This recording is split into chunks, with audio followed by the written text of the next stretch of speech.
미국이나 이렇게 유럽이나 또 그 서구권에서는 반드시 프로포즈를 하더라고요. 뭐 꼭 거창하게 하는 게 아니고 반드시 입으로 자기 입으로 사랑 고백을 하고 사랑의 고백을 수용하고 이런 시간이 있더라고요. 그래서 반지를 뭐 작은 거라도 끼워주기도 하고 아니면 다른 선물을 주기도 하고 어떤 사람은 양말을 신기기도 하고 뭐 그렇게 하는데 도망가지 말라고 그렇게 하는데 그 서울에 가보니까 남산이라고 있어요. 우리 대구는 여기 우방타워라고 있는데 대구 남산타워 있거든요. 서울에 헷갈리네. 맨날 타워가 똑같이 생겨가지고 서울에 가보면 거기 가보신 분들이 있나 모르겠는데 그 전망대 가보면 이게 이렇게 철조망처럼 그 사람들이 떨어지지 않도록 해놨는데 거기 가보면 막 깜짝 놀라서 열쇠 자물통 아니에요. 자물쇠 열쇠로 잠그고 자물통을 그렇게 많이 걸어놨어요. 거기서 사랑을 딱 고백하고 자물쇠 잠그고 열쇠는 버려버려요. 우리의 사랑이 영원하자 이러면서 적어가 막 하트 적고 누가 왔다 갔다 그러고 이렇게 적어놨거든요. 사랑을 고백하고 그러면 이 명소입니다. 명소 아주 막 자물통이 많이 있어요. 거기 걸어놓고 뭐 그래놓고서 헤어진 사람 제목에 뭐 수탁이 많지 싶지만은 그래도 거기서 보면 다 사랑 고백하고 이런 청년들이 있어요. 여러분 다 고백을 받고 결혼하시죠? 고백을 받고 결혼하셨겠죠. 아무래도 예전에 약혼을 했잖아요. 그래가지고 요즘 약혼식이 없는데 약혼이 굉장히 중요합니다. 예전에 그래서 자기 입으로 똑똑히 나와 결혼해주세요. 나의 사람이 되어주세요. 나의 신부가 되어주세요. 나와 일생을 같이 합시다.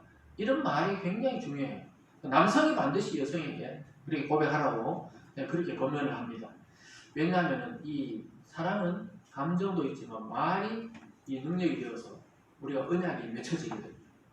반드시 결혼식장에서도 그 주례사가 선세하십시오 이러잖아요. 성혼 선언할 때 둘이 반드시 맹세하듯이 말이 굉장히 중요합니다.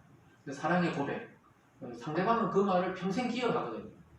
중간중간에 잊어버리지만 결정적일 때 또 어려움이 올 때 고난이 올 때 기억합니다. 아 내가 그렇게 젊은 날에 이렇게 고백한 여자 고백한 남자인데 내가 이렇게 미워해서 되겠나 내가 이렇게 이 사람이 아프다고 이 사람이 고통스러운데 내가 떠나가면 되겠나 이런 생각을 하게 되는 것입니다. 그래서 부부 사이에서는 고백의 말이 굉장히 중요합니다. 한 번씩 여성들은 확인해야 돼요. 아직도 날 사랑합니까? 이렇게 물어봐야 됩니다. 남편들인데. 그럼 남편들이 오늘 뭔 일 있나? 이렇게 또 이야기하죠 보통. 왜냐하면 한 번씩 그렇게 확인해야 됩니다. 한번 옆에 있는 분들은 물어보세요. 아직도 날 사랑합니까? 물어보세요. 한 번씩. 저희는 물어보지 말고. 네. 눈을 피하죠 남자들 보통. 여러분 한번 물어보세요. 고백을 해야 됩니다. 응? 때리라는 게 아니고 고백을 하라니까 막 패고 이러시는데 네, 아니 연세가 드셔도 그렇게 해야 돼요. 네? 정신이 쫙하고 정말 우리가 좀 죄송하지만 치매가 와서 정신이 완전 나가기 전까지는 한 번씩 여성은 늙어도 여성이에요. 할머니도 여성이고 100살이 돼도 여성입니다. 사라 보세요. 사라 그렇게 나이 들어도 질투하잖아요. 하갈이는 그렇게 고백을 받아야 돼요. 남자들은 항상 고백할 준비를 해야 돼요. 저는 여전히 당신을 사랑합니다. 이렇게 고백할 준비를 늘 하고 있어야 돼요. 왜냐하면 언제 물어볼지 몰라요. 특히 막 싸울 때 아직도 날 사랑하냐고 이렇게 한다고 그럼 어떻게 해야 됩니까? 아직도 널 사랑하지만 잠시 보기 싫다고 이렇게 이야기를 해야지. 싸울 때도 사랑한다고 그러면 잠시 시간을 갖자 이렇게 해야 되지. 남자들이 막 미워 죽겠다 이렇게 하면 안 돼요. 그래서 저 청년들 보고 항상 그렇게 지도했었습니다. 실제로 그렇게 했었어요. 몇몇 경우로 반드시 프로포즈를 해야 된다. 왜냐하면 그게 평생 기억에 또 남거든요. 저는 모르겠어요. 제 아내도 그걸 기억하는지. 저는 뭐 수천 명 앞에서 했다고 생각하는데 본인은 그걸로 기억하는지는 모르겠습니다. 항상 이거 확인해야 되는데 하나님과 우리 사이에도 이런 고백이 있단 말입니다. 신앙의 사람들 보면 고백이 있거든요. 다윗은 뭡니까? 여호와는 나의 목자시니 이게 자기의 고백입니다. 왜 그런 고백을 했을까요? 자기가 목동 출신이잖아요. 잘 익숙하거든요. 목동이니까 양을 돌보니까 자기가 양이고 하나님이 목자다 이렇게 하면서 여호와는 나의 목자다 이렇게 고백했거든요. 여러분 그런 고백이 있어야 합니다.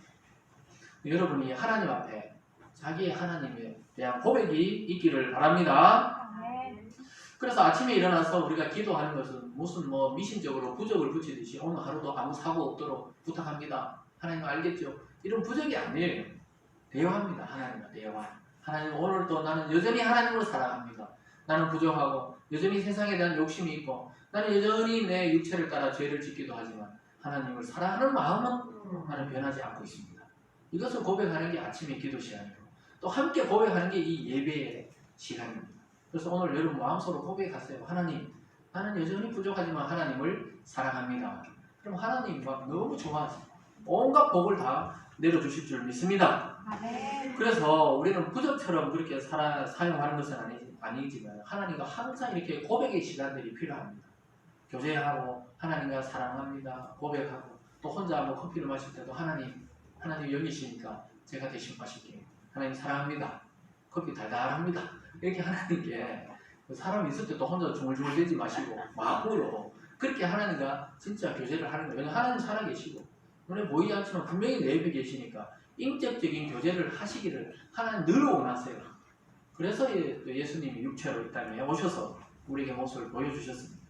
이 맛을 아는 분들은 주일이 기다려집니다. 또 목요 집회가 기다려져요. 기도의 시간, 아침에 새벽에 묵상 시간이 기다려집니다. 왜냐하면 늘 기도하지만 따로 정해놓고 또 하나님과 교제하는 거죠. 우리가 늘 사랑하지만 또 연인들과 전화로 통화하잖아요. 연애할 때만 전화해서 보고 싶다 막 이렇게 고백하잖아요. 난 네 마음 안다, 나도 안다 막 이렇게 하잖아요. 금방 헤어져 놓고 집에 가서 또 전화하잖아요. 그런 경험이 있어야 되는데 어떤지 모르겠어요. 막 전화하다가 막 지쳐 잠이 들고 이래야 되는데 그런 사랑을 해보면 하나님과 우리의 사랑이 어떤지 더 깊이 또 알 수가 있습니다. 그래서 하나님 앞에 나와서 고백하고 대화하고 안 되는 건 안 된다 그러고 하나님 이거는 왜 이러냐고 진짜 쪼갈쪼갈 대는 애들이 왜 학교 갔다 오면 이 일이 있어요 저 일이 있었어요 막 재밌게 하듯이 하나님이 그런 성도를 굉장히 기뻐하십니다. 믿습니까? 그래서 하나님을 어렵게 생각하면 안 돼요. 그리고 하나님을 그렇다고 무시하는 건 아니지만 하나님을 존중하면서도 참 친근하고 우리 아버지고 우리 아빠 되시고 사근사근하게 이야기해야 되는 것입니다. 그래서 오늘 이 시간도 우리의 입장을 지금 하나님께 고백하는 시간 되기를 바랍니다. 그래서 야곱은 드디어 가나안 땅에 또 진입해서 이번에는 세겜이라는 땅에 왜 베델로 가지 않았는지 나중에 큰 후회를 합니다.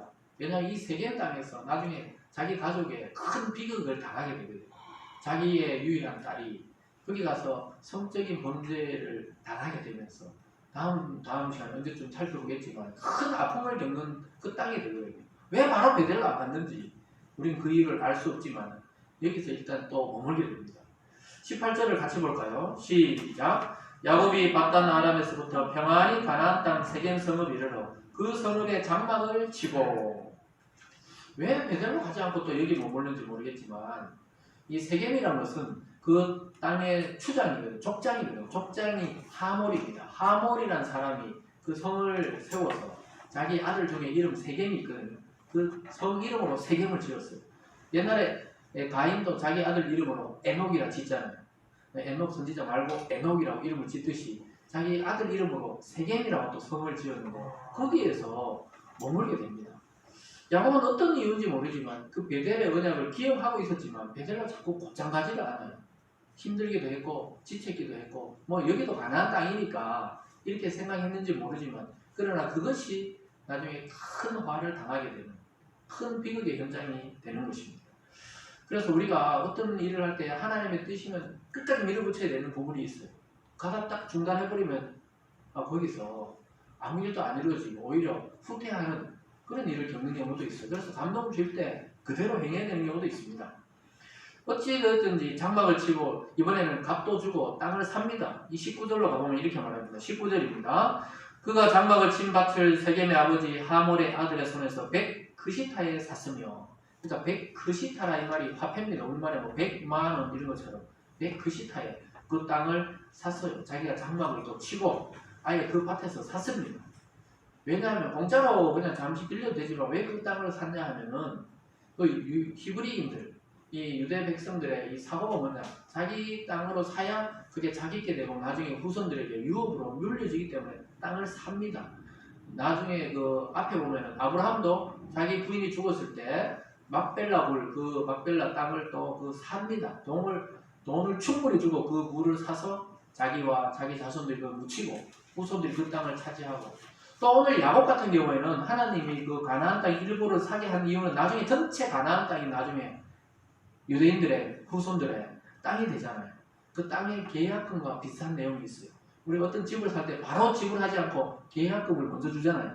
나중에 계약이 뜨기 때문에 내게 되기 때문에 그런 상징적 의미도 있습니다. 어쨌든 값을 충분히 지불하고 그 땅을 사는 것을 보게 됩니다. 여러분, 이 땅을 살아가면서 성도들도 이 세상 속에 우리가 반드시 값을 지불해야 되는 것들이 있습니다.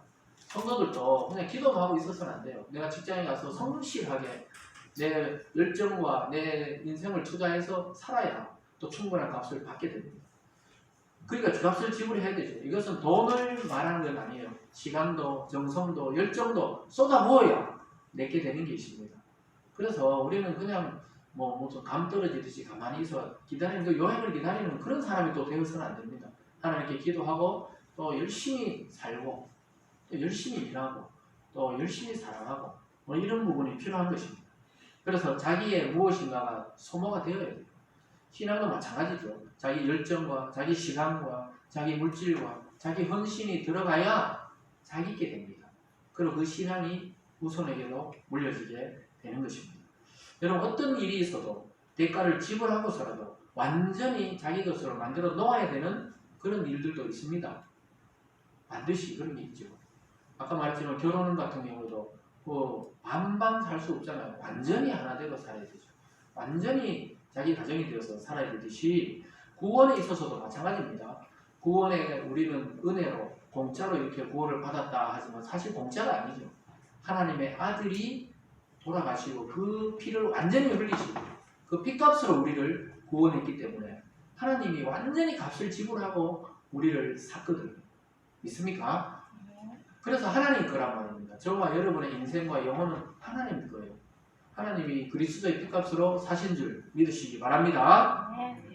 오늘 야곱이 그 딴 것을 완전히 값을 주고 사듯이 하나님은 이 세상의 모든 그 죽음의 고통, 죄의 그 값을 그리스도에게 모두 지우시고 돌아가게 하시고 우리를 살리신 줄 믿습니다. 그래서 구원은 값없이 우리에게 주어졌지만 구원의 삶을 살아가야 하는 것은 우리의 몫입니다. 예수님이 다시 이 땅에 육체로 와 내 대신 살아주고 이런 건 아니에요. 우리가 동행하고 우리의 영적인 힘을 주시지만 내가 일을 해야 되고 내가 직장을 가야 되고 내가 사업을 살아야 되고 내가 교회를 함께 우리가 또 이렇게 이루어 나가야 되고 가정을 또 섬겨야 되고 가만히 있는데 누가 해주고 이런 게 아니잖아요. 값을 지불할 것은 지불해야 된다는 것입니다. 그래서 이어지는 구절에서도 값만 지불한 게 아니고 그 자기 걸로 된 땅을 하나님께 바치는 야곱의 모습을 보게 됩니다. 제단을 쌓았다. 이것이 하나님께 예배드렸다. 이렇게 봅니다. 20절을 함께 읽어볼까요? 시작. 거기에 제단을 쌓고 그 이름을 엘로헤 이스라엘이라 불렀더라. 엘로헤 이스라엘. 좀 어려운 말 같지만 엘로헤 이스라엘 이렇게 끊어 읽어야 되죠. 엘 들어가면 뭐라 그랬죠? 엘 들어가면 성경에서 엘은 무슨 의미라 그랬죠? 하나님. 맞습니다. 하나님, 여호와 이런 의미거든요. 엘로헤 이스라엘. 이 말은 이스라엘의 하나님, 하나님 이스라엘의 하나님. 그러니까 야곱 자신의 고백입니다. 야곱이 이름 바뀌어가 이스라엘이죠. 이제 나의 하나님이라고 야곱이 정식으로 고백하고 이 땅을 하나님께 드립니다 하면서 제사, 예배를 드리는 겁니다. 그동안은 아브라함의 하나님, 이삭의 하나님이었는데 이제 자기의 하나님, 할아버지, 아버지 하나님이었는데 이제 내가 고백했다. 내 입으로 나도 경험하고 나도 하나님을 만났고 나도 하나님의 은혜를 받았다. 이러면서 자기 입으로 나의 하나님 이렇게 고백하는 것입니다. 그래서 이것은 앞전에 아브라함도 처음 그 갈대아 우르 우상의 땅을 떠나서 가나안에 이르렀을 때 첫 땅이 세겜 지역이었거든요. 지금 야곱도 세겜 땅인데 아브라함이 처음 가나안에 와가지고 예배드렸던 장소가 바로 세겜입니다. 우리가 이미 살펴봤어요. 전혀 기억이 안 나시겠지만 창세기 12장에 가보면 세겜 땅 모래 상수리 나무에 이르니 이렇게 이야기하고 있습니다. 여호와께서 그가 그곳에 제단을 쌓고 이렇게 말합니다. 아브라함이 12장에 가보면 제단을 쌓은 장소가 또 세겜입니다. 그건 아브라함의 제단이에요. 이제 그 이야기를 많이 들었던 야곱이 자기 이름으로 제단을 예배를 드리고 있습니다. 저와 여러분은 지금 누구를 대표해서 예배를 드리는 게 아니에요. 여러분 자신이 그리스도 이름으로 하나님께 나가 지금 예배드리고 있는 줄 믿으시기 바랍니다. 그래서 여러분의 하나님입니다. 목회자의 하나님도 아니고 부모의 하나님도 아니고 나의 하나님으로 지금 예배드리고 있는 시간입니다. 그래서 아브라함은 그것에 도착해서 처음으로 하나님께 예배드렸고 야곱도 가나안에 진입하자마자 이제 그 땅을 사서 예배드렸습니다. 구별해서 예배드렸습니다. 그리고 자기의 단을 이름을 쌓고 그 단의 이름을 자기 이름을 붙여서 엘로헤 이스라엘 이렇게 하면서 자기의 하나님이라고 고백합니다. 여러분 성도들도 자기 자신의 고백이 있기를 바랍니다. 나의 주님, 나의 하나님, 나의 아버지 이렇게 부르는 은혜가 있기를 바랍니다. 그래서 야곱의 이 행동은 언약에 근거한 행동이었습니다. 자기에게 이스라엘이라는 새 이름을 주신 하나님을 영원히 기억하고 기념하기 위해서 이 제단의 이름을 엘로헤 이스라엘이다 이렇게 고백했던 것입니다. 여러분도 고백 있는 신앙이 되어야 돼요. 아까 처음에 말했듯이 결혼할 때 프로포즈도 고백이고 또 살아가면서 사랑의 고백이 늘 있어야 되듯이 하나님과 관계에서 늘 고백이 있는 그런 신앙이 되기를 주님의 이름으로 축원합니다. 사랑하는 여러분, 오늘 본문 전체를 통해서 우리는 나의 고백은 무엇이었던가, 하나님 앞에 내가 지금 매일매일 어떤 고백을 하면서 살아가고 있나, 나는 맨날 내 눈앞에 펼쳐진 이 문제만 해결되기 위해서, 아니면 이 병이 치료되기를 위해서만 늘 기도하고 간구하는지, 아니면 이미 만난 하나님에 대해서 감격하고 감사하면서 사랑의 고백을 하나님께 드리면서 내가 살아가고 있는지 우리는 생각해 보아야 합니다. 그래서 아들을 죽여서 우리를 구원해 주신 그 하나님 아버지에 대한 그 사랑에 대한 고백이 날마다 넘치고 또 감사로 넘치고 은혜에 대한 감격이 넘치는 그런 여러분 하루하루가 되기를 바랍니다. 그래서 우리는 이 세상에서 똑같이 안 믿는 자들과 직장생활, 학교생활, 가정생활 그렇게 하는 것처럼 보이지만 우리의 고백이 날마다 달라져야 되고 우리의 갈 길이 목적지가 날마다 다르다는 사실을 인식해야 되겠습니다. 가나안 땅 그 낯선 곳에서 야곱은 자기의 하나님에 대한 분명한 신앙을 고백하고 단을 쌓았습니다. 그 주위에 있던 많은 족속들이 전부 다른 신과 우상을 섬길 때 야곱의 그 가족만은 하나님의 이름을 불렀고 또 하나님께 예배했습니다. 저와 여러분이 믿지 않는 이 불신의 시대 속에 믿지 않는 많은 친척들과 또 많은 이웃들과 많은 사회생활 속에서 나는 그리스도인으로 고백하면서 또 복음을 증거하면서 그렇게 살아가는 참된 성도가 다 되어서 하나님 주시는 신령한 축복을 받아 누리는 2021년 하반기 되기를 주님의 이름으로 축원합니다. 기도하겠습니다. 사랑의 하나님 아버지 감사합니다. 하나님 오늘 야곱과 예수의 길이 다르고 또 세상의 길과 믿음의 길이 다르고 또 그리스도의 길과 또 이 세상의 길이 다르다고 말씀하고 있습니다. 하나님 우리는 하나님께 구원을 받고 또 그리스도를 통해 확증을 받은 자들입니다. 하나님 우리의 고백은 무슨 고백인지 다시 한번 돌아보게 하시고 내 욕심과 내 의지대로 살아가는 것이 아니라 하나님의 뜻을 좇아 하나님이 원하시는 삶을 살아가는 참된 성도들 다 될 수 있도록 축복하여 주시옵소서. 한 주간도 가정과 세상 속에 살아가며 하나님을 증거하고 하나님을 고백하며 하나님을 찬양하는 참 믿음의 사람들 다 될 수 있도록 인도하여 주시옵소서. 이번 하반기 동안에 하나님 그동안 1년 반 동안 코로나로 억눌려 있고 답답해하고 또 예배가 완전하지 못하고 이런 부분에 있어서 아쉬워하고 그렇게 살아왔습니다. 하나님 역전의 하나님이 되어주시고 하나님 다시 한번 충만케 해주셔서 우리 교회뿐만 아니라 이 땅의 교회들의 대부흥의 시대를 맞이하도록 주님 은혜 베풀어 주시옵소서. 감사드리며 예수님 이름으로 기도드리옵나이다. 아멘.